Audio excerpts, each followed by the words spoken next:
Selamat datang di Vol, Filsafat ala Lokal by Vol kedua. Dan di edisi kali ini kembali kita hadirkan bersama kita Bapak Kadis Pusitala, Bapak Samarin, dan Pak Andra. Hari ini kita bakal membahas tokoh filsafat lainnya setelah sebelumnya membahas tentang Socrates. Kali ini kita membahas tentang Plato. Dan boleh dijabarkan Pak, siapa sebenarnya Plato ini? Mungkin sedikit kelas balik dulu kita ya. Boleh, silakan. Ya, ke Socrates ada adagium yang mengatakan menindaklanjuti kata-kata Pak Andra yang kemarin. Itu bahwa Socrates ini kan punya istri cerewet gitu lah. Nah, jadi katanya ada adagium mengatakan kalau istri kita itu tidak cerewet, maka bersenang-senanglah. Tidak cerewet maka bersenang-senanglah. Karena kita bisa pleasure katanya, jalan-jalan. Nah, atau kalau mau makan-makan katanya, kalaupun beda, kita mau makan bakso, dia makan mie ayam gitu lah. Yang susah itu kan kalau kita mau makan bakso, dia mau es krim. Setelah didatangi es krimnya bukan yang ini dimaksud es krimnya, panjang lagi kan. Nah, tapi seandainya pun katanya dapat yang seperti itu, maka katanya istilahnya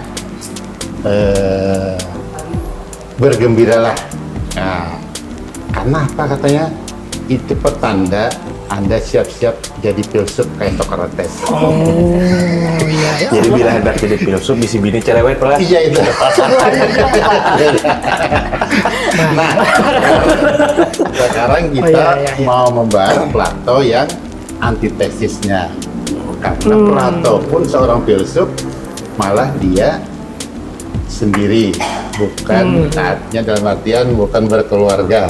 Nah, artinya Rocky Gerung. nah, artinya jadi filsuf itu tidak mesti harus berkeluarga atau tidak. Nah, itu bukan suatu syarat bukan wajib. suatu syarat wajib seperti di awal tadi Socrates. Sunnah aja malah sunnah aja. Iya. Gitu. Nah, begitu juga bahwa Plato ini kan menarik dalam artian karena dia yang menuliskan apa yang di pikirannya Socrates dan dia menulis sekitar 36 buku dalam sepanjang hidupnya. Nah, itu kan menarik juga untuk kita ulas nanti tentang apa saja yang dia tulis di dalam kesehariannya. Dan kita awali dari nama dulu. Nama ini sebenarnya nama aslinya tuh Aristokles. Aristokles. Nah, itu kan cuma oleh guru bulatnya dinamai Platon. Guru bulat berarti pegulat ini. Pegulat. Nah, Olahragawan. Jadi Platon cuma dalam perkembangannya menyebutnya itu dalam bahasa Latin jadi Plato gitu kan. Nah, dan Plato itu, jadi kalau kita nanti diskusi ini menyebut Platon atau Plato berarti orang yang sama gitu. Ya kan? Karena ini nicknames, nama pendek ya. Nah, pendekan gitulah. Jadi artinya berbahu lebar atau berdahi lebar. Berbahu lebar itu menggambarkan dia seorang atlet, olahragawan. Berdahi lebar menggambarkan dia seorang yang pemikir yang luas, berpengetahuan luas. Nah, itu yang kenapa disebut sebagai Plato atau Platon tadi. Berarti galaran ini Pak. Galaran yang digalari oleh guru olahraga. Guru olahraga, guru bulatnya. Saya sendiri kalau misalnya pertama kali sebenarnya sebelum tahu bahwa Plato itu adalah salah satu tokoh sangat terkenal di bidang filsafat, tahunya Plato itu justru arti dari dataran tinggi. Istilah geografi. Berarti ada lagi istilah ini lah. Di geografi ada Plato. Plato itu dataran tinggi. Ulun kurang tahu definisi lengkapnya, cuman itu terkait tentang dataran tinggi disebut Plato gitu. Bisa juga. Terkait penyebutan tadi, kalau siapa namanya, ada tuh yang guru filsafat namanya Setio Wibowo, yang pengajar di STEK di Jakarta itu, memang beliau selalu menyebut dengan Platon. Karena ujar beliau, penyebutan Indonesia Plato itu karena kita bahari dijajah Belanda aja, jadi yang Belanda bawain. Belanda. Sampai sebenarnya kalau kembali ke bahasa Yunani ya sebutannya sebenarnya lebih tepatnya Platon. Platon. Cuma kan salah juga Plato ini. Karena tadi J.R. Pesepan itu kan orang yang sama juga. Iya. Karena memang kalau di Prancis Platone. Oh, Nah, Platon iya. ya. Kalau di Prancis Platone, kalau di Jerman dan Itali itu Platon. Nah, Tapi kalau di Belanda Plato, Plato, ya. sampai ke kita Plato. Plato juga, ya. Tapi itu pada intinya orang yang sama, Orang yang sama. orang yang berbahu lebar tadi. Ya. Lebar. Bulat sekalinya lah. Mewakili dua aspek yang Iya. kuat di bidang Iya. kedua hal itu. Kalau menurut riwayat itu kan banyak dipelajarinya olahraga itu sirkuit 7 lari yang kayak atletik, gimnastik gitu ini memang. PES berapa berarti itu? Waduh lari. Ya. dan dia ini beda dengan Socrates. Kalau Socrates kan orang bersaja, orang biasa. Iya. Kalau dia termasuk aristokrasi lah. Ya, Karena Bangsawan. bangsawan. Nah, Anu, jadi oh ya. bapaknya itu kan apa istilahnya keturunan salah satu keturunan raja di Athena lah. Ya. Jadi mungkin Priai gitu. ya, priai, Iya, ya. Dan ibunya anak Solon kalau tidak salah itu salah satu penulis hukum di Athena. Jadi orang terpelajar lah. Jadi bapak dan ibunya ini artinya sangat bertolak belakang dengan Socrates. Dan dia kalau Socrates kan lebih banyak berdiskusi ataupun banyak melihat konsep ke orang per orang. Nah, kalau Plato lebih banyak dia berbicara tentang negara, hal yang lebih besar gitu. Nah, jadi konsepnya agak berbeda. Jadi ada beberapa hal yang mungkin agak sama dengan Socrates, ada yang semi, ada yang bertolak belakang. Nah, ini dengan Socrates. Dan hal-hal yang menarik ketika dia misalnya menjelaskan tentang konsep dia tentang demokrasi, ya kan, tentang ide forma atau eidos, tentang manusia gua, tentang dan yang menarik juga nanti kita sedikit tentang Atlantis. Atlantis itu kan juga Plato juga kan. Oh, dari idenya Pak. Idenya Plato bahwa ada sebuah negara yang makmur, loh jenawe, yang super canggih, yang teknologinya maju, rakyatnya sejahtera. Nah, digambarkan sebagai Atlantis itu. Nah, dan itu terjadi debatable banyak kan. Ada ilmuwan asing malah mengatakan katanya itu di Nusantara, di Indonesia. Karena itu katanya negeri itu banyak emas dan peraknya katanya. Nah, dan Indonesia kan banyak emas peraknya. Jangan-jangan di Indonesia. Dan itu tenggelam oleh air laut. Nah, boleh jadi kan zaman dulunya Indonesia ini kan satu tuh. Ketika ada air laut baru Indonesia ini terpecah-pecah. Tapi menarik Pak yang kalau mungkin bisa sebut konspirasi aja lah yang kayak itulah. Maksudnya sekelas komik One Piece itu menyebutkan juga peradaban kuno kayak itu yang menyebutkan bahari itu punya teknologi canggih, punya peradaban yang sangat maju, bisi, bahkan robot sudah ada Pak. Jadi memang apakah ulun bisa menarik kesimpulan penulis One Piece Eiichiro Oda itu terinspirasi dari pemikiran Plato mungkin mah? Maksudnya memang banyak orang-orang terinspirasi dari tulisan itu memang banyak gitu loh adanya, termasuk bentuk negara. Dia kan lebih tertarik menggambarkan negara itu sebagai istilahnya demokrasi gitu lah. Jadi negara yang mengagungkan kehormatan, pride, kebanggaan. Nah, itu kan dalam perkembangannya banyak ditiru oleh negara-negara yang membangun militer kuat. Itu kan mungkin boleh jadi dari Plato itu. Jadi boleh jadi Hegel, Hitler pun mungkin boleh jadi dari situ juga. Karena dia beranggapan bahwa militer kuat itu yang akan membuat, karena dia terinspirasi juga dengan perang Peloponnes yang ketika Athena kalah, kalah sama Sparta. Nah, itu kan Jadi di situ boleh jadi karena Berarti tidak menutup kemungkinan Machiavelli terinspirasi bisa dari Plato jadi ya? juga. Mantap, Jadi mantap. demokrasi. Dia kan menulis ini sebenarnya bukan menulis yang dia lebih banyak dialog gitu, tulisan-tulisan itu kan Nah, seperti dialog. dialog ya. Di Seperti Republik itu kan dialog dialog. banyak dialog gitu. Jadi kita membaca harus menafsirkan gitu loh. Artinya karena dialog orang ini kan termasuk tokohnya Socrates, soalnya berdialog dengan siapa. Gitu. Atau yang menarik dengan masalah demokrasi juga. Nah, dia mengkritik demokrasi beda dengan Socrates. Kalau Socrates kan mengkritik demokrasi itu karena katanya demokrasi kan banyak orang yang akan berbicara menentukan sesuatu yang belum tentu kompetensinya ada gitu lah. Termasuk ketika dia dihukum mati gara-gara hal yang diputing kan, masalah hukum mati hasilnya dengan puting. Nah, kalau Plato mengkritik demokrasi, katanya demokrasi memang agak ekstrim, dia mencontohkan gitu loh. Artinya kalau memilih seorang pemimpin kapal gitu loh, nakoda kapal, harusnya kan oleh yang menguasai navigasi, tapi masa diputing katanya, ditentukan oleh orang banyak. Nah, kita menyerahkan sesuatu yang mengendalikan kapal tapi dengan hasil puting gitu lah. Tapi memang contoh itu agak ekstrim. Ekstrim di zaman itu ya. Zaman itu seandainya misalnya siapa yang dipilih memimpin dirigen menyanyi misalnya, ya kita pun yang mungkin bukan ahli bisa aja yang 2/4, 3/4 gitu kan.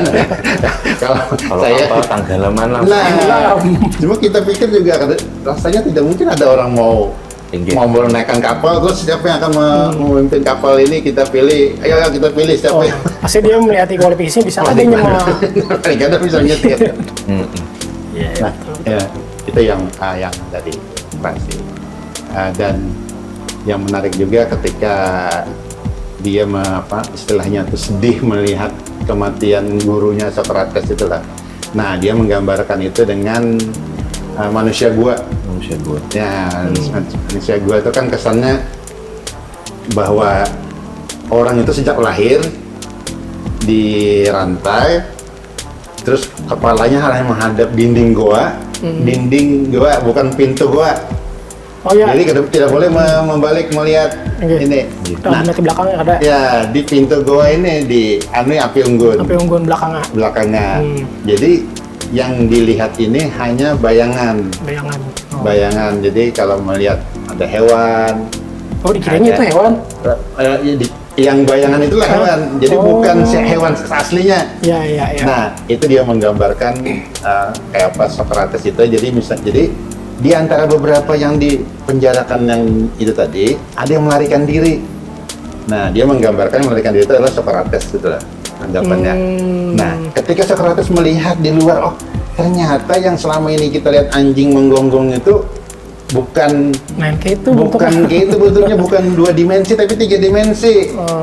Berwarna ini itu. Nah, ketika dia menceritakan pada kawan-kawannya di dalam diri, oleh kawan-kawannya dianggap ini sesat. Karena dia terbiasa melihat yang di dinding itu aja yang sebagai sebuah realita gitu loh, sebuah real. Nah, akhirnya dibunuhlah oleh kawan-kawannya ini. Nah, itu yang dia menganalogikan alegori gua tadi. Nah, itu. Mantap, keren ya Pak Indra. Keren. Memang kalau ditarik dan disambung ke Socrates kemarin, kalau di Socrates kemarin kan kita belajar bagaimana cara memperoleh pengetahuan. Gitu. Nah, kalau di Plato ini sebetulnya setelah itu pengetahuan yang kita peroleh ini itu benar atau tidak. Nah, memvalidasi. Bagaimana cara kita memvalidasi pengetahuan yang kita peroleh ini. Karena tadi seperti yang Pak Saparin sampaikan, jangan-jangan realita yang kita anggap sebagai pengetahuan itu hanya bayang-bayang. Gitu. Jadi memang ada, karena memang muridnya apalah. Kalau Plato ini memang muridnya dari Socrates. Jadi menarik itu bahwa kebenaran itu mungkin perlu diuji, verifikasi, divalidasi. Jangan kebenaran itu melihat dari misalnya suara orang banyak gitu lah. Jadi kalau di lokal ada istilahnya tuh, Apa itu Pak? itu 4 orang kambing tumbur aja itu jadi. Jadi itu tanpa mau berpikir, mau enaknya itu lah. Ya udah lihat yang lain kayak apa? Oh ini nih, ya udah ikut-ikutan aja lah. Nah itu yang di lokal aja tuh ada aja yang Kambing tumbur aja Pak. ya, kebenaran dilihat. Nah bahayanya kebenaran dilihat dari orang banyak itu juga ada yang istilahnya tuh misalnya yang agak bahaya sih sebenarnya. Kita kecil-kecil itu kan kita nonton Robin Hood, ada Joro. Nah itu kan kesannya dia itu kan Pencuri. di satu sisi pencuri, di sisi lain superhero dibagi-bagikan pada rakyat jelata, rakyat kecil itu lah. Seolah-olah itu kebenaran kan, kalau menonton itu kan mengimitasi kan menonton anak-anak kecil itu kan. Nah itu berarti salah kebenaran gitu loh. Berarti kalau membaca, berarti kalau seandainya Plato hadir di zamannya Robin Hood tuh pastinya mengkritik itu Pasti mengerti itu pasti. Ini bukan sebuah kebajikan ya. Bukan sebuah kebenaran itu lah. Nah itulah. Dan di kita ada juga pitung katanya kan, seperti itu mirip mirip gitu yang pitung. Jadi kan Di Banjar apa sih Palu lain lah, paling lain. lain. Lalu komedian. Komedian. Nah itu tadi benar bahwa benar itu harus diverifikasi, diuji, bukan dari suara orang banyak. Apalagi Pak, sekarang ini kan ya apa lah media sosial ini kadang kan ada data yang maksudnya ada data yang stuck misalnya di angkanya 120, jadi angka itu kan banyak definisi orang yang melihat angka aja, padahal mendapatkan 120 tuh kayak apa caranya bisa 10 kali 12 kan, bisa bakasnya 240 bagi 2 mungkin malah. Maksudnya memang harus diverifikasi dulu 120 ini dari hasil perkalian ke pembagian ke tambahan ke pengurangan ke apalah. Nah, algoritma itu sudah sekarang. Iya makanya itu ada sesimpel itu kan sebenarnya itu ya. Dan menarik dia mendirikan akademinya itu kan. Ya, Dia perguruan tinggi pertama di dunia lah masalah mungkin. Jadi warisan amal jariah terpanjang dan sangat bermanfaat luas. Mungkin itu jadinya ya Pak. Cuma sayang tuh berumur 900 tahun tapi nggak sampai sekarang hilang namanya. Jejaknya atau bahkan katanya sudah bangunannya berarti kan ada lagi lah Pak? hampir nggak ada lagi, sudah bekas reruntuhan itu.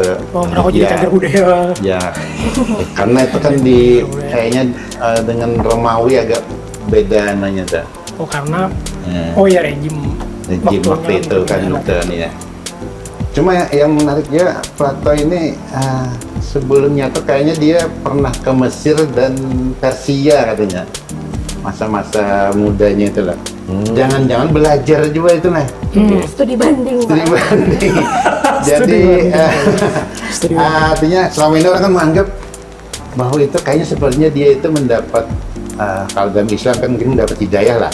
Karena kalau Nabi kan dapat wahyu, atau apalagi dapat intuisi itu lah. Tapi kalau pernah belajar berarti kan ada empirisnya gitu lah. Artinya ide-ide yang dia tampilkan itu seolah-olah berarti kan ada dapat semacam komparasi, pembanding, pembelajaran.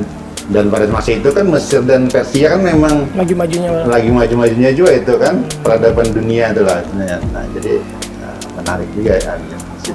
Memang kalau yang ulun lihat itu berarti Plato ini satu kan dari aristokrat kan, bangsawan lah kan, warga keturunan raja-raja kerajaan kan. Terus tuh istilahnya ini sugi ya kalau. Nah kemudian ini bisa bakal lagi belajar macam-macam kan, belajar seni, belajar bernyanyi, belajar puisi, olahraga ya juga. Lengkap bener nih anunya nih peralatan yang Inya bawa untuk akhirnya memiliki karya yang jadi bobotnya 36 karya. Ya masuk akal maksud ulun. Dengan privilege itu maka menjadi wajar itulah. Ya wajar, memang wajar sih, wajar. Cuma kan karena Inya berguru dengan Sokrates, nah maka kewajaran itu menjadi istimewa kan. memanfaatkan privilege-nya dengan sangat baik. Iya, tidak Iya, semua orang, betul. tidak semua Ada yang orang punya kayak gitu. privilege tapi tidak mampu Iya. memanfaatkannya. Betul. Kalau ditarik lebih jauh lagi, Ulun agak tertarik juga misalnya. Kalau tadi kan sampai di titik, misalnya pengetahuan yang kita dapat itu harus kita uji, jangan itu realitas sesungguhnya atau itu hanya bayang-bayang. Ya, yang manusia gua tadi Allegro. Alegori dua. Terus bahkan dia bertanya lebih jauh lagi Plato ini, sebenarnya pengetahuan yang kita dapat itu asalnya dari mana gitu. Oh, Jadi dia iya. contohkan misalnya apa nih pas bunga ini. Nih kita tahu ini pas bunga, ini karena ini pas bunga atau karena ide di kepala kita tentang pas bunga gitu. Iya. Wah, Iya. ini kan Oh, iya, memantik iya. perdebatan yang luar biasa sebetulnya.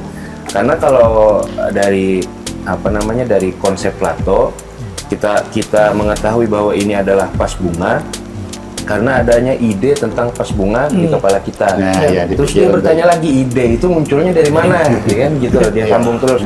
Nah, dia sendiri merumuskan bahwa sebenarnya ide itu kita ini sebenarnya katanya pernah hidup sebelum realita kita yang sekarang. Anggaplah kalau kita sekarang ini eksistensi kita di dunia ini. Sebelum eksistensi kita ada, dia istilahkan itu pra-eksistensi. Jadi katanya kita memperoleh semua pengetahuan, semua ide Ya. pada waktu masa pra-eksistensi tadi. Dan di sini banyak kritik juga sebetulnya, termasuk Ulun sendiri, Ulun Iya. agak kurang mampu melogiskan apa Iya. yang dimaksudkan Plato ini Iya, kan. pra-eksistensi itu Pra-eksistensi apa? itu Iya, bagaimana betul, gitu loh. Mungkin ada tambahan dari kawan-kawan karena ini menarik juga Ulun pikir. Kalau cuma kalau pendapat ulun pasti kalau pra-eksistensi ini kan kalau kita kembali ke agama yang kita anut, maaf nih ulun Iya. bukan agama kan ada kan sebelum kita lahir kita tuh sudah tahu ya apa yang akan kita gawe di dunia, apa yang akan terjadi dengan kita setiap detiknya, setiap per detiknya itu kan kita mengiyakan bahwa kita lahir. Nah mungkin kalau ulun memandangnya kalau karena di agama Islam itu seperti itu, mungkin itu yang kau menjawab sementara ini. Cuma kalau secara ilmiah, secara Secara sense, logika. memang ulun setuju juga dengan Pak Andra. Karena kau juga mendiskusikan itu kan, kayak apa cara merealitakannya. Memang dia ada menyebut di atas dewa-dewa Yunani itu ada Dewi Yugros. Jadi dan itu seolah-olah sebuah entitas yang dia tidak mempercayai yang dewa-dewa itu yang punya nafsu, punya marah, yang Sifat-sifat itu ya. sifat-sifat kemanusiaan gitu lah. Nah, sementara Dewi Yugos itu lebih mengarah ke sifat-sifat ketuhanan, ketawitan. Nah, jadi itu tadilah yang mungkin memang menganutkan apa istilahnya Pandangan Plato Plato tadi, bahwa jangan-jangan malah ada juga yang mengatakan jangan-jangan dia seperti Luqmanul Hakim pada Islam itu kan seperti orang yang dapat semacam wahyu hidayah lah, kalau wahyu kan nabi kan. Nah itu lah. Bahwa tadi memang ada, nanti kita lihat pada saat diskusi kita berikutnya lah, ada tokoh-tokoh nanti yang mengelitik bagaimana edos, forma, ide itu kan sama satu kata kan. Jadi dia menyatakan bahwa di dunia ide tadi yang atau forma atau edos tadi itu yang sangat ideal. Nah, dan itu blueprintnya lah, cetak anunya. Jadi yang di bumi ini hanya tadi kata Pak Andra itu bahwa ini hanyalah apa istilahnya itu duplikasinya lah. Karena kalau yang kita melihat bahwa ini multiverse bukunya ini sebenarnya di dunia ide itu yang realnya. Kalau Mahfuz gitu. Nah, modelnya mungkin mirip kayak itulah anunya si Plato ini menggambarkan sesuatu itu. Dan seandainya dia muslim mungkin seperti itu lah, mungkin menggambarkan itu lah. Anunya. Jadi kesannya juga yang menarik juga bahwa misalnya segitiga ini aslinya di dunia ide. Segitiga yang di bumi ini tidak pernah sama. Seperti apapun menggambar ataupun membentuknya tidak pernah sama lagi. Dengan segitiga yang ada di real gitu. Jadi berarti maksudnya ada buku di dunia ide, ada buku di dunia real. Nah itu nah. Tapi tidak sama. Yang di dunia real ini tidak pernah sama lagi. Yang aslinya itu di sana. Jadi memang bayangannya seperti ini, misalnya kita menggambar segitiga. Nah, kita gambar lagi segitiga di sini. Segitiga sama di sini. Ya, pertama kandungan kertas yang di sini dengan di sini sama tidak? Bukti anunya itu. Yang kedua, pulpennya ini warnanya ini berkurang apa dengan sini yang di sini? Jadi menurut Plato ini kayaknya mungkin bisa disimpulkan versi lebih sempurnanya itu di dunia ide. Di dunia gitu ya, ide, Pak? nah. Jadi dia menggambar, makanya dia disebut dengan juga sebagai idealis gitu kan, karena dia menggambar sesuatu yang ide itu. Lebih baik, karena setuju, karena kalau Plato itu kan memandang Tuhan itu adalah kebaikan itu sendiri, alam itu sendiri. Jadi kalau memang konsep kita dalam agama-agama yang ada kan mungkin memiliki sifat dan lain-lain. Tadi kalau Plato kan memandang bahwa bilanya ada sebuah kebaikan atau ada keburukan, ya itu Tuhan itu sendiri bagi Plato. Jadi itu bersifat universal lah kalau dari si Plato. Tapi memang mempercayai ada Tuhan. Mempercayai ada Tuhan. Cuma ya konsepnya seperti itu. Tadi mungkin Dewi ya, Yugos mempengaruhi tadi ya, masuk Pak. Karena sama konsepnya itu ya. Dan istilahnya dalam konsep bernegara sangat ideal itu tadi, anak-anak itu harusnya dipelihara oleh negara gitu loh. Sejak mungkin setelah habis disapi itu kan diambil oleh negara, dipelihara oleh negara. Dan pernah ada juga yang menerapkan itu kayaknya di Yunani itu, bahwa kan the polis negara kota di Yunani itu kan meskipun ratusan kota, beda-beda sistem ini pengelolaan pemerintahan itu. Makanya dia mencari konsep yang paling ideal bagaimana sih sebenarnya negara itu coba dijalankan gitu loh. Jadi dia harus jalan bernegara, dikasih satu budak yang mendidik orang ini. Nah, nanti sampai umur 20 ini dijadikan militer. Baru sisanya dijadikan pekerjaan-pekerjaan lain, jadi dagang kah, jadi berbisnis kah, hal-hal kerjaan lainnya lah gitu kan. Iya, menarik. Tapi dari sekian banyak tadi itu, menurut Pak Andra, apa sih yang paling menarik bagi Pak Andra terhadap konsep pemikiran Plato? Ya, kalau paling menarik itu tentu tadi kita bisa menguji diri kita sendiri, pengetahuan yang kita dapat ini valitkah atau kada, ya kan. Akhirnya kalau kita punya kemampuan itu, kayaknya kisah harap tuh kayaknya kada mungkin, Pak. Rasa ulun lah, kalau kita kada mungkin, karena kita aja belum tahu yang kita belum yakin yang kita punya ini. Nah, bujur kah ada. Kayak hendak menyalahkan orang lain kan, Pak, ya kan. Bisa jadi diri kita sendiri sudah salah berdulu. Jadi dari situ paling menarik lah. Cuman tadi memang untuk melogikakannya, nah ulun kurang sepakat dengan Plato tadi, karena pengetahuannya itu dia bilang kan, kalau kada salah di yang lebih populer itu kan ada novel Dunia Sopi itu ya. Nah, kalau kada salah kan siapa namanya? Gardner, penulisnya itu. Joseph Gardner. Kalau kada pernah baca itu kan soalnya Vina tuh Vinanya. Nah, itu kan sebetulnya terinspirasi dengan Plato. Tapi misalnya gini, ada kalau salah ya dikoreksi nanti, ada entah itu kuda poni, entah itu kuda bepang, kuda-kuda apa, itu semua hanya bayang-bayang dari kuda itu sendiri gitu di novel itu. Kuda itu sendiri adanya di dunia ide. Gitu. Jadi memang paling menarik menurut pribadi kemampuan kita untuk mengkoreksi pemahaman kita sendiri, belajar dari Plato. Kalau yang konsep negara tadi itu menarik juga sebetulnya, karena kalau lu kada salah Pak Sabarin lah, yang dia impikan itu kan negara yang ideal itu yang pemimpinnya adalah seorang filsuf kan, Philosopher King. Iya, philosopher king. Berarti harus cerewet dong. Harus cerewet. Kan berdasarkan pendapat ini juga. Ada skala negara ideal menurut Plato. Jadi kalau yang paling harus dihindari itu kan yang berbentuk tirani gitu kan. Nah, di atas tirani ini demokrasi. Iya. Nah, kemudian di atasnya demokrasi lagi ada ya tadi negara yang dipimpin oleh seorang filsuf. Filsuf tadi lah.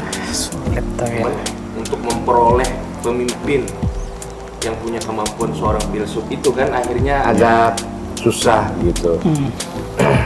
Mungkin tiga dari ini, dari proses dari filsafat kayak banyak ide juga, dan sepakat kalau misalnya proses untuk mengkritik sendiri atas pendapat kita. Nah, itu kan menjadi tertarik dari 36 karya yang dihasilkan. Makanya mungkin meluas hingga sekarang karya Plato ini. Dari buku, salah satunya buku Republik ya Pak ya? Ya, Republik. Mungkin bisa diceritakan ke kami ini apa hal menarik, atau mungkin ada dari karya-karya lainnya yang perlu kita angkat nih dari Plato ini. Di Republik itu banyak dialog-dialog juga kan ceritanya tuh. Jadi kayak tadi misalnya kayak Philosopher King tadi kan, bahwa orang itu jadi pemimpin itu, filosof jadi pemimpin, atau pemimpin yang belajar filsafat gitu lah. Jadi dia agak fleksibel juga. Jadi itu yang penting bahwa itu harus ada, karena orang filosof itu katanya kan pasti sudah paham tentang kebenaran, kebaikan, kebajikan, keadilan, kebijaksanaan. Nah disitulah dia sudah menganggap itulah, andainya intinya bahwa jadi pemimpin itu sudah paham tentang itu, jadi pasti dia akan ada bijaksana lah memimpin gitulah. Tapi katanya pernah juga dicoba ketika ada filsuf gitu lah, dan ternyata tidak terlalu berhasil juga karena ada kelemahan juga kan, filsafatnya ada kelemahan yang kesannya itu apa ya, sesuatu yang sederhana kayaknya dibikin rumit kayaknya. Jadi apabila hendak mengambil kebijakan ini malah agak waktunya jadi agak lebih lama. Agak lama gitu lah. Jadi ada sedikit juga jadi apa istilahnya, banyak yang jadi misalnya berbicara tentang kemiskinan, kebodohan, keterbelakangan, itu kan pada prinsipnya kan ya, makanya kita dari sisi pengertian aja gitu loh kan. Kalau mendefinisikannya aja sudah berbulan-bulan, bertahun-tahun, kapan menyelesaikan? Belum eksekusinya lagi. Eksekusinya gitu loh. Definisinya baru gitu loh. Nah di situ ada sedikit kritik juga bahwa tapi kalau dari sisi ketajaman bahwa ada sisi-sisi yang bahwa kita perlu dilihat, bahwa misalnya tadi kebodohan, kemiskinan, keterbelakangan, supaya ini melihatnya lebih komprehensif, tentu perlu melihat banyak hal, perlu banyak ahli untuk mendiskusikan itu. Nah sementara waktu terus berjalan itulah. Seandainya bumi ini bisa dihentikan dulu berputar, kita benahi dulu ini tadi. Nah, sementara kan kalau kita seperti sekarang mungkin analoginya seperti ini. Ketika misalnya kita berlayar, ketika di tengah lautan itu ada ombak, ada hujan, badai, apa segala macam. Di satu sisi kita memperbaiki kapal yang kompasnya pecah, mungkin lampunya pecah. Di sisi lain kita harus melanjutkan perjalanan ini kan, tidak bisa berhenti kembali ke pelabuhan dulu. Hidupnya seperti itu. Seandainya hidup ini bisa kita kembali ke pelabuhan dulu, ayo kita rancang dulu kapal ini yang bagus supaya ini kan enak gitu kan. Ini sementara kita nih sambil jalan sambil berlayar terus. Sementara yang nanti kompasnya diperbaiki, lampunya diperbaiki, lambungnya bocor. Lambungnya diperbaiki, kelasinya sakit. Nah, kelasinya diobati, kapten kapalnya yang ketiduran misalnya. Nah, jadi mungkin relate dengan kata pahannya, ya sudahlah mengalir aja lah seperti yang mengalir aja. Flow bahasa Inggris. Ya sudahlah. Dan tadi ada juga ini ya, kalau yang Republik tadi, ya, yang itu. Karena tadi di awal kan sudah kita bahas, dia agak anti sedikit dengan demokrasi. Iya. Gitu, ya. Sementara kalau judul karyanya kan Republik yang sangat berkaitan erat dengan demokrasi itu sendiri. Jadi kan agak bertentangan tuh. Nah, jadi mungkin juga perlu bukan ditafsirkan kembali bahwa yang dimaksudkan Plato dengan Republik itu bukan Republik seperti yang kita kenal sekarang. Gitu. Ya. Jadi yang dimaksudkan dia itu lebih kepada pemisahan antara urusan publik dengan urusan privat yang dijalankan oleh suatu negara polis tadi. Jadi bukan Republik yang jangan kita menyangka itu Republik kayak kita kenal sekarang. Betul. Karena kan bertentangan dengan cara berpikir dia. Ya berbeda karena Sangat dia berbeda. mengkritik demokrasi tadi kan dia. Itu perlu digarisbawahi lah maksud Republik di situ. Itu jadi insight baru karena jujur belum membaca bukunya tapi tertarik tuh Pak. Ini mungkin bisa jadi awal mula, katanya biasanya kalau di warning apakah itu terlalu berat misalnya untuk memulai menelusuri karya Plato dan sebagainya. Mungkin ada rekomendasi lain agar kita bisa lebih mengenal Plato, Apa ya? bacaannya, bukunya, karyanya mungkin yang bisa kita ambil lah dari sisi-sisi lain dari filsuf ini.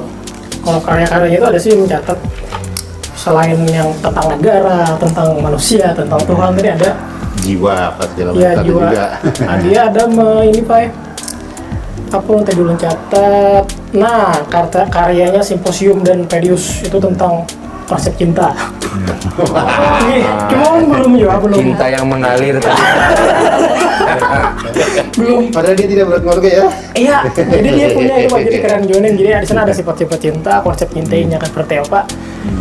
Itu menurut Ervina gimana? Boleh nggak seseorang itu punya konsep tentang sesuatu yang konsep itu tidak dia jalankan? Betul. Ya Boleh. pendapat betul. Setuju. Pendapat Ervina, coba. Kalau menurut pendapat pribadi, sebenarnya tidak apa-apa. Setiap orang tuh memiliki hak untuk berpendapat, beropini, dan ini sebuah karya juga yang perlu kita apresiasi dari seorang Plato. Walaupun ibaratnya tidak menjalankan konsep cinta, sebenarnya ini menarik juga karena ternyata seorang Plato yang melajang sepanjang hidupnya. Jomblo. Mungkin dia mengekspresikan cinta, punya kriteria definisi dalam cinta, bentuk lain. cinta tersendiri. Cinta tersendiri. Jadi tidak harus bentuk cinta itu direalisasikan dalam bentuk memiliki pasangan mungkin versi Plato. Dan itu persepsi Betul. menurut hemat saya. Setuju. Setuju lah. Ya tidak mesti harus ada empirisnya berarti. Ya kan pengetahuan itu kan ada yang didapat bisa lewat rasional, bisa ada empiris. Ya, sama sebenarnya sama kayak ini. Iya. Kita bisa teori untuk mencuri. Misalnya kita ambil contoh Money Heist film kan. Iya. Nah, kita bisa mengolah konsep. Kita kan mau olah perampok bank kita kan karena lewat itu sini timnya ini Saikung karena tentang IT-nya bobol jadi konsep. Tapi kan kita bebas, kita boleh melakukan kejahatan itu kalau ada. Jadi kan maksudnya setuju dengan Ervina, artinya kita bebas-bebas saja mau olah sebuah konsep, tulisan segala macam, walaupun kita tidak memakainya. Selepas itu kan pilihan kita kan. Betul. Nah, hidup adalah pilihan. Kalau gemar membaca itu kata saya aja. Jadi orang yang menurunkan konsep itu silahkan. Iya. Tapi orang yang mendengar konsep itu Betul. juga silahkan menerima atau kada menerima dengan pertimbangannya masing-masing. Setuju. Gitu. Sepakat. Karena biasanya begini kan ada juga istilahnya itu standing the giant. Jadi kalau pas berargumen menggunakan ujar Plato, ujar itu seolah-olah bobot argumen kita itu menjadi naik kelas. Iya, betul. Kan biasanya kadang Mengutip. Cuma secara psikologis ya, mempengaruhi Pak. mempengaruhi. Padahal tadi ya mungkin di kesempatan berikutnya kalau pribadi kan kayak Immanuel Kant itu kita kan usah mengutip. Kalau kita mengutip itu sebenarnya kita harus punya pemikiran gitu kan. Berani aja berpikir sendiri. Ya, Salah benar itu urusan belakangan. Kemukakan aja ya Allah. Kemukakan aja. Cuman ya ulun ketujuh juga mengutip kan. Iya. Karena keren banget keren. Bobotnya dari kepala. Umurnya naik. tapi lu setuju dengan Pandre itu, artinya ketika kita mengutip itu kan sebenarnya kita biar keadaan lah. biar dua kaki lah dikit lah supaya ada gugur-gugur bener kan, biar nggak disalahkan. Sebenarnya itu strategi dalam public speaking sebenarnya. Ketika kita mengutip dari koran ini, jangan tahu kan sebenarnya sudah melindungi diri kita secara sadar tidak sadar tuh kita melindungi diri kita sebenarnya. Ada istilah yang menarik di situ bahwa seluruh tulisan tentang filsafat Barat hanyalah catatan kaki dari Plato. Wah, Saking besar dan luasnya pemikiran Plato. Jadi sebenarnya itu tadi ada yang hanya kasarnya itu mengutip Plato aja yang ditulis-tulis yang kami bahkan kalau kita lihat yang filsafat yang modern sekarang kan nanti kita lihat lah kalau kita sempat nanti kita diskusi tentang masa Frankfurt misalnya itu kayak Habermas dan kawan-kawan itu kan pada prinsipnya pengembangan dari pemikiran-pemikiran yang Socrates, Plato, Aristoteles saja kan itunya nanti kalau kita sempat kita agendakan lah pemikiran masa Frankfurt gitu kan. Mungkin kita Cuma ada satu lagi Erpina yang menurut karena mumpung ini berbicara tentang Plato, ada satu lagi tentang penunggang kuda dan 2 ekor kuda lah. Iya itu yang misalnya jiwa yang apa tuh ya? Karena Yang kepala betul ya. betul banjir. Iya siap. Nah, agak menjadi titik poin juga kalau bicara Plato dan bicara ide juga bicara tentang itu biasanya. Jadi ini misalnya ulun ini penunggang kuda, kemudian ada 2 kuda yang ulun membawa kereta, ada 2 kuda di hadapan ulun. Kuda hitam dan kuda putih. Nah, kuda putih ini melambangkan seperti makna putih itu kan kemuliaan, seterusnya kebijaksanaan. Sementara kalau hitam yang ulun ketujuh dengan warna hitam itu walaupun konotasinya agak negatif, melambangkan hawa nafsu dan sebagainya. Nah, kemudian kita ini sebagai penunggangnya katanya itu kita yang menentukan nih. betul. Kita ini mau menggerakkan kuda putih kah? Mau menggerakkan kuda hitam? Karena semuanya itu dari kita, gitu Pak. Jadi agak penting juga maksud ulun kan berapa sebelum Masehi kah atau Masehi kah? Sebelum Masehi. Ini sudah kawa Abad keempat. sudah kawa mengidentifikasi. Keempat sebelum Masehi. Sudah kawa mengidentifikasi dirinya sebagai manusia bahwa aku nih harus mengendalikan hawa nafsu itu karena hawa nafsu itu juga karena kalau dibuang kan Betul. bagian dari karena kawa ya kalau kita buang hawa nafsunya kuda ini makin lambat jalannya satu aja kan. Betul. Ya itu yang penunggang kuda tadi itu pernah lo dengar itu memang manusia itu jadinya tiga penggerak alami manusia itu ya tadi itu emosi, hawa nafsu dan rasio. Nah yang penunggang kuda yang memilih tadi ya rasio tadi. Rasio itu tuh yang menjadi pembanding kita nilai. Nah nilai mana kita ambil, nilai buruk tadi kan, nilai baik tadi hitam tadi kan putih tadi. Jadi kalau memang sudah ada yang pernah menjabarkan itu, cuma lo hanya ingat juga bahwa penunggang kuda itu yang mendasari bahwa si Plato itu mengadakan manusia itu bisi 3 penggerak tadi, emosi, rasio, dan hawa nafsu tadi. Oh ya, siap, mantap. tinggal mana yang dominan gitu ya. Iya, rasio tadi yang paling yang diutamakannya. Nah, rasio lah yang harus memimpin jadinya di kepala manusia ini, bukan emosi, bukan hawa nafsu. Jadi kawa langsung membedakan baik buruk. Karena si Plato ini kan kebajikan benar di orangnya anunya karena berdasarkan si ini sangat mengagungkan oleh Socrates tadi ya. Makanya rasio itu lebih mengarah apa ya? Matematika itu harus kuat. Makanya kalau mau kuliah di akademia itu katanya harus menguasai geometri. Oh, si Dini ya matematika. Kalau kita bisa geometri itu pintar matematikanya. Pintar matematikanya. Iya. Jadi harus geometrinya harus kuat untuk kuliah di situ katanya. Ya, jadi tapi yang menarik yang Philosopher King tadi bahwa ini yang muda-muda ini panen berpindah. Ya punya jadi pemimpin itu mengerti filsafat itu lah. Nah, jadi kan calon pemimpin ini harus dari sekarang ini harus mengerti filsafat masuk Plato itu lah. Jadi jangan menjadi pemimpin tidak mengerti filsafat gitu lah sebenarnya. Dan dia dengan menjelaskan sesuatu bercerita itu kan awal pengetahuan itu kan sebenarnya diawali dari dongeng kan. Jadi orang kan baru menguji sesuatu itu setelah dongeng berkembang pada zaman-zaman dulu itu kan dongeng. Akhirnya diujilah cerita-cerita itu benarkah itu. Memang yang menarik sekarang ini kembali lagi ke yang kepercayaan nanti logika mistika atau menarik gitu. Logika mistika sekarang malah ada juga anunya nih, apa istilahnya tuh? Alirannya malah. Alir. Yang jadi istilahnya katanya misalnya kayak zaman dulu tuh kan melihat bahwa tanda-tanda air pasang ini apa. Jadi misalnya kalau nah ini menarik pengalaman pribadi nih empiris. Ketika saya di Jogja dulu PIM 3 ya kalau tidak salah. Jadi setiap pagi lari pagi di stadion Mandala Krida itu cacing ini pada keluar itu lah.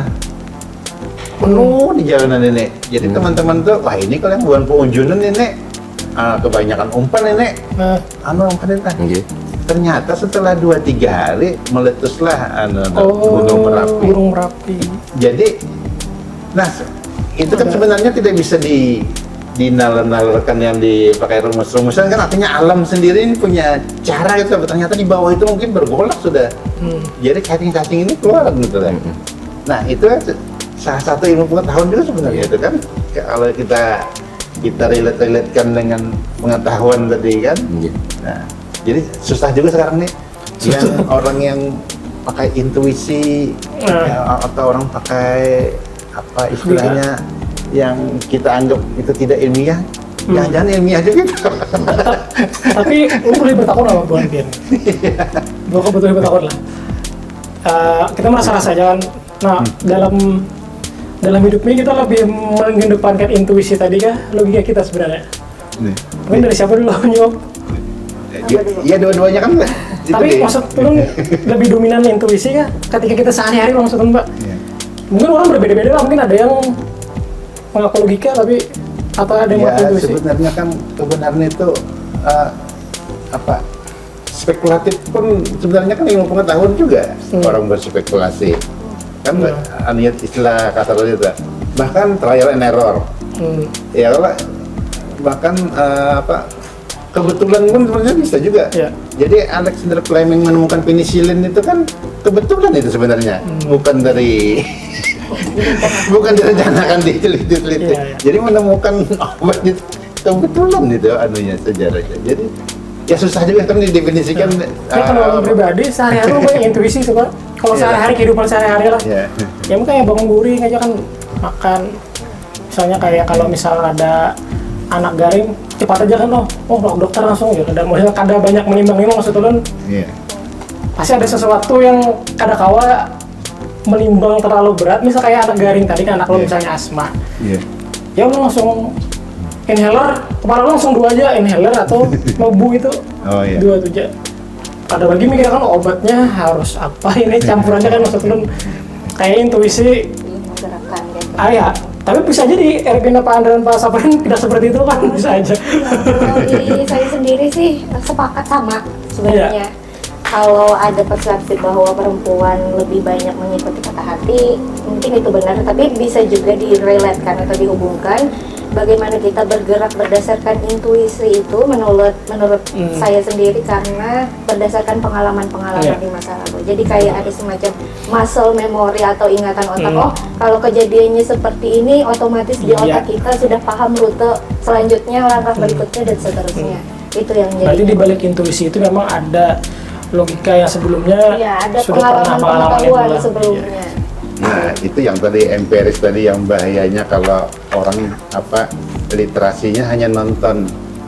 Jadi jadi kan kalau nonton itu kan tidak bisa mengembangkan imajinasi karena penjelasan kan tidak ada. Anunya beda dengan literasi membaca itulah.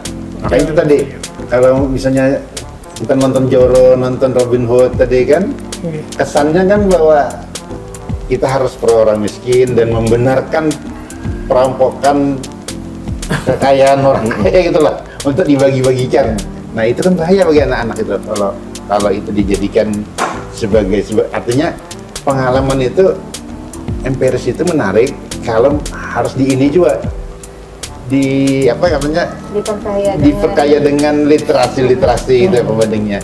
Karena kalau kita hanya mengandalkan empiris tadi pengalaman tadi bahayanya jangan-jangan pengalamannya ini salah gitu lah.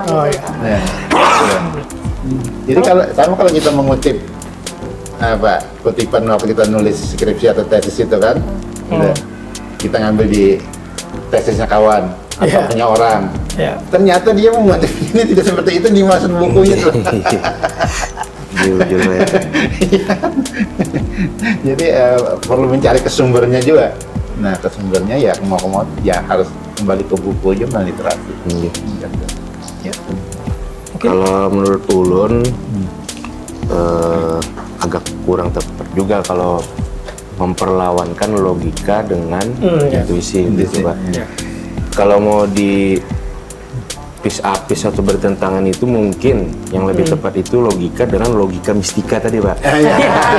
Mungkin itu perlawanannya. Agak real lah. Logika dengan logika mistika. Cuman menurut ulun pribadi hampir sama sebetulnya dengan Elvina tadi. Logika mistika pun sebetulnya makanya ada logika di depannya kan. Jadi kalau ulun pribadi dalam hidup apapun berdasarkan logika begitu. Walaupun kesannya tidak menggunakan logika. Kayak Pak Hanil tadi contohnya. Anak asma aku langsung menggunakan inhaler, itu kan dari logikanya keluar. Betul. Karena mungkin muncul tanpa logikanya gitu. Ngapain mengambil inhaler tadi? Berdasarkan bangunan pengetahuan di tadi peristiwa-peristiwa sebelumnya. Jadi pengetahuan itu memang sudah tertanam di kepala kita. Yang jadi masalah tadi kembali ke Plato kan akhirnya itu benarkah kadang itu aja. Jadi ulun rasa karena kawa di pertentangan. Jadi tetap logika saling dukung logika dengan intuisi itu. Dan logika itu kan istilahnya bagian dari akal kan. Jadi dan akal ini kan kalau disederhanakan sebenarnya filsafat itu kan intinya kan akal. Ini masuklah. Jadi sebenarnya seandainya logika yang kita kumpulkan sebelumnya itu lebih banyak logika mistika, mungkin keputusan ulun saat itu bisa lain kita cari orang aja. Bertambah di sini mungkin. Dan mungkin juga maksudnya Pak Hanil kenapa disebut logika mistika itu? Karena pada saat itu, pada momen itu kemampuan kita untuk mengolah data mistika itu nyampe gitu loh. Karena kalau saat itu mungkin di yang kayak tadi cacing, mungkin di kemudian hari ada yang bisa menjelaskan gitu, kenapa cacing itu keluar gitu. Belum aja ya. Belum aja. Cuman untuk orang-orang di saat itu kan jadinya bahasanya kearifan lokal. Kalau ada cacing berarti itu karena anak meletus misalnya. Plus local wisdom ya bahasanya. Tapi itu sama bangunan pengetahuan juga. Selalu sebuah kerangka yang sama. Kerangka yang sama. Mungkin yang bisa kita highlight hari ini dari Bapak dulu. Bahwa para pemikir-pemikir apa istilahnya itu sebelum Masehi lah, ini kan 400 tahun itu kan artinya bangunan dasar bahwa kita harus menggunakan akal, pikiran, itu kan orang zaman dulu itu sudah betapa luar biasanya tuh merumuskan. Ini kan tidak sederhana kan merumuskan yang hal seperti itu.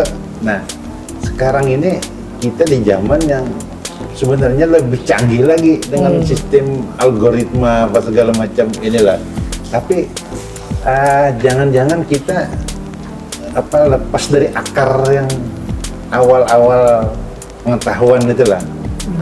Makanya kita nih istilahnya kalau ada bahasanya orang bijak itu kan kalau mau mengambil air katanya datanglah ke sumurnya itulah mobil itu. Nah, makanya nama kita ini kan Vol itu kan artinya kembali ke akarnya itulah, ke sumur, ke asli airnya itulah artinya sumbernya kembali ke sumbernya. Nah, dan sumber pengetahuan itu kan yang salah satunya itu tadi ada Socrates, ada Plato, dan ada nanti selanjutnya lah ada Aristoteles segala macam.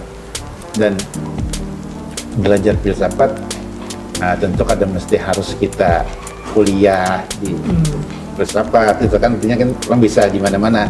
Jadi kita bisa melihat misalnya kayak Rocky Gerung kan dia bisa bicara ekonomi, bisa bicara hukum, kuliahnya udah selesai di situ, ya kan. tapi dia bisa sangat ahli menjelaskan tentang itu. Ya. Banyak tokoh lah yang Mahendra Najib itu sangat luar biasa juga menjelaskan tentang mau ekonomi, mau politik, mau pemerintahan gitu lah. Meskipun dia tidak kuliah di situ kan. Ya. Nah, jadi ilmu itu bisa didapat dari mana saja lah. Artinya jangan memilah-milah, kita harus bahwa harus masuk di situ baru tadi kayak Pak Anda tadi kan dengan Bu Ervina tadi kan, bahwa tidak mesti harus masuk ke situ lalu baru bisa berbicara gitu lah. Iya. Iya kan. Jadi kita bisa aja berbicara sesuatu meskipun kita tidak di ranah itu kan. Tidak mesti harus itu. Mungkin itu aja. Terus yang penting terus menambah pengetahuan kita sehari-hari kita ini agar otak kita jangan apa istilahnya itu semakin mengerut, mengecil, menghilang. Jadi dengan kita banyak. Kalau otot tuh atrofi Pak, mengecil jadinya. Nah, otot Plato. Iya, otot Plato. Nah itu makanya harus terus kita lah dengan kita berdiskusi, dengan berbicara gini kan tambah terus kan pengetahuan kita gitu. Mungkin itu aja mungkin. Oke. Kalau dari Pak Andra? Kalau dari ulun mungkin ini ya, Plato tadi sudah disinggung Pak Saparin, bikin bikin sekolah, bikin akademia. Nah di depan pintu akademia itu mungkin diingat Bang, dan kada bisa juga berbahasa Yunani kan. Artinya aja lah. Pada artinya itu sebelum kita mau belajar ke sana dia bilang begini, kenalilah dirimu sendiri. Nah jadi bagi ulun kalimat itu waduh nih luar biasa benar. Jadi tadi satu, kenalilah dirimu sendiri. Yang kedua, kalau kita dilabeli oleh orang lain, dilabeli ini, ya itu anggap angin lalu aja. Karena justru kita yang tahu diri kita sendiri, bukan orang lain. Jadi jangan merasa terdominasi gitu kan dengan label dari orang lain. Ya kan, jadi slow aja lah, mengalir aja jadi Pak. Mantap. Mungkin itu Bagaimana ya? apa itu Pak? Kenalilah dirimu, maka kau mengenal Tuhanmu. Oke, mantap nih kesimpulannya ya tadi. Iya. Dari Pak Andra? Ulun sudah terangkum sebenarnya, tapi ulun lebih menekankan Plato. Kalau kita ingat Plato, ingat rasio tadi lah, kita bisa menilai sesuatu dengan secara objektif lah. Boleh subjektif, tapi ya tetap harus ada dasarnya lah. Itu aja rasio. Tapi memang ada